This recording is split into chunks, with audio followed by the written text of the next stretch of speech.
We are still in the middle of processing our berries from the peak of strawberry picking season. As you can see, I've got a couple of piles of whole berries, and then the ones in the middle are washed, but they have not been processed yet. However, I am ready to freeze some of them.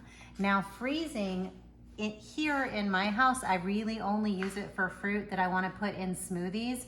Otherwise, I prefer canning it and using it when I'm baking. I prefer to work with jam or pie filling or syrup as something to put into a baked good because it's much more consistent and I know what to expect as far as the structure and the sugar content. However, if you are not comfortable with canning yet, freezing is a viable option, and there's things that you can do so that you do not end up with this. This is what happens when you throw fruit in a bag when it's fresh and just throw it in the freezer.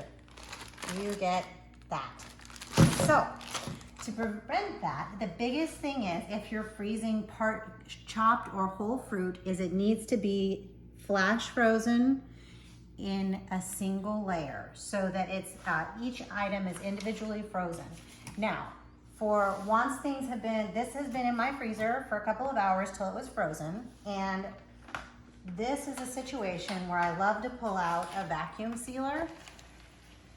So I'm gonna have a bag that I've already sealed, one end. So it looks like just an open plastic bag. This is food grade plastic. And I'm going to take the berries and now I can put the individually frozen berries in.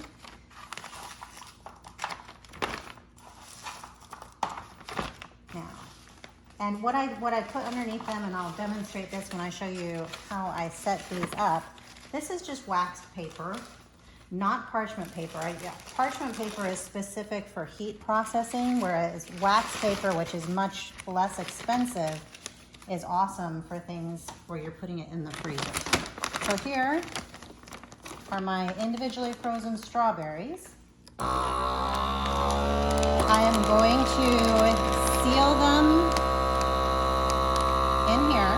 It's going to remove as much of the air as possible.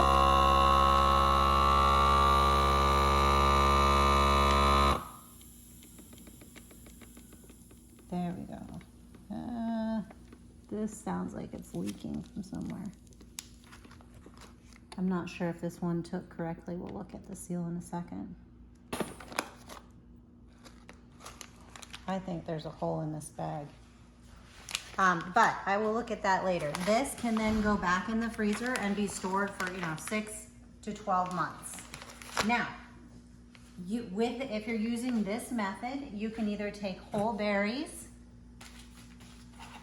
like such. If you are just all chopped out by the time you're at this point in your strawberry processing, take your berries and give them a little bit of room to breathe and get them on a cookie sheet and you stick them in the freezer.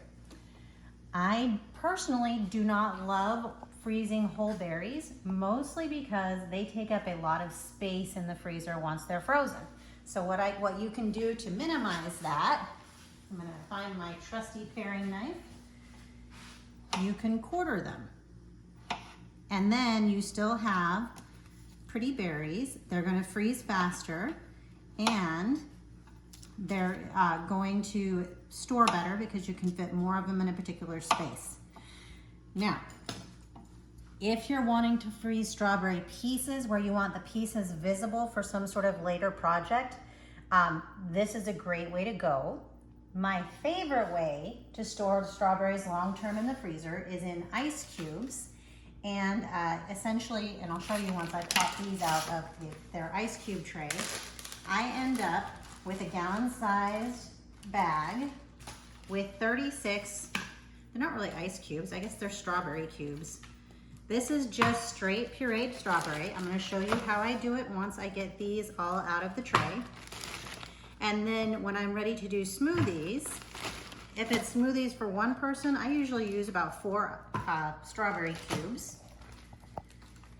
And this is much more compressed because look, when you have a strawberry, there's air inside and there's just extra space. But then you take those strawberries and you blend them, use your blender, and then you freeze that liquid, and you have something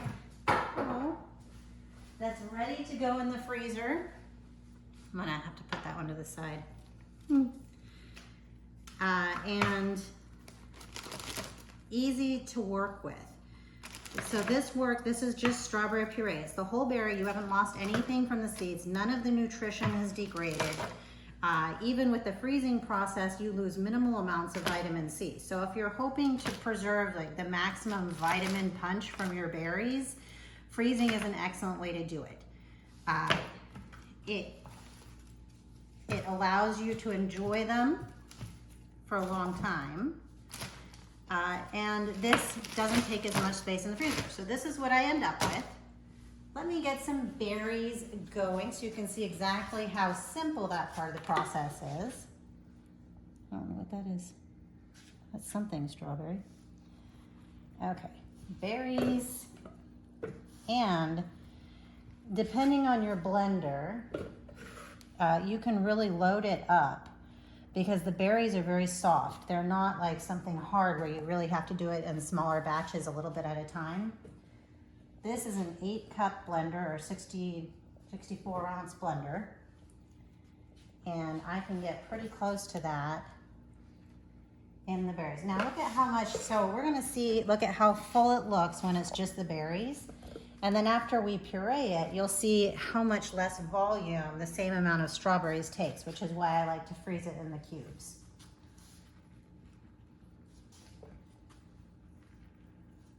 All right. I'm gonna say that looks like a full blender, right? And a few leaves in there will really be just fine. The leaves are edible, they're just not pretty, if that makes sense. But when they're pureed and there's only a couple of them, you can't see them.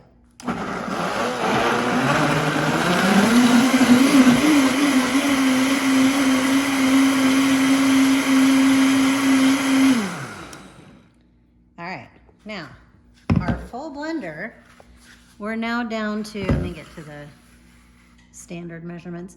We're now down to just under 6 cups, maybe 5 3/4 cups of puree after 8 cups of strawberries.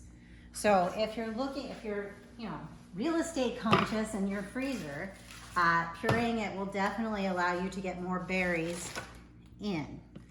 Now, see, now I got over exuberant on pouring that one. But what you do, they do expand slightly during the freezing process just because liquid to solid, there is an expansion. But get them relatively uniform. And I'll do the other 2 trays once I empty the strawberry cubes out of them. And then this goes down. I put it in my big freezer because I have more space there, but you can do this in your fridge's freezer with no problem. And they freeze for a few hours, and then you move them into your bag. I prefer to label my bags just so I know what fruit it is and when I picked it. And you're good to go. Your strawberries will keep their beautiful, just off the plant, bursting with flavor aspect. And it's much more convenient. It's ready to work with. So you have 3 options. You can do whole berry. They're gonna take longer to freeze and they do take up more space.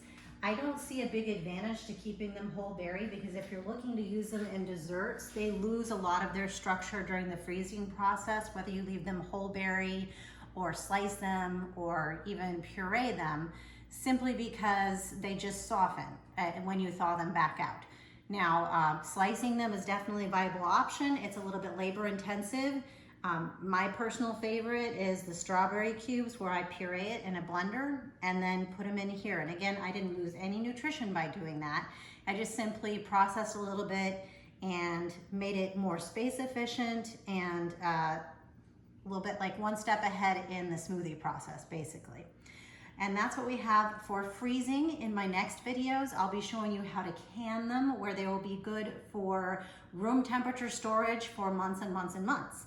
And there's several options for that. I'm pretty excited to share it.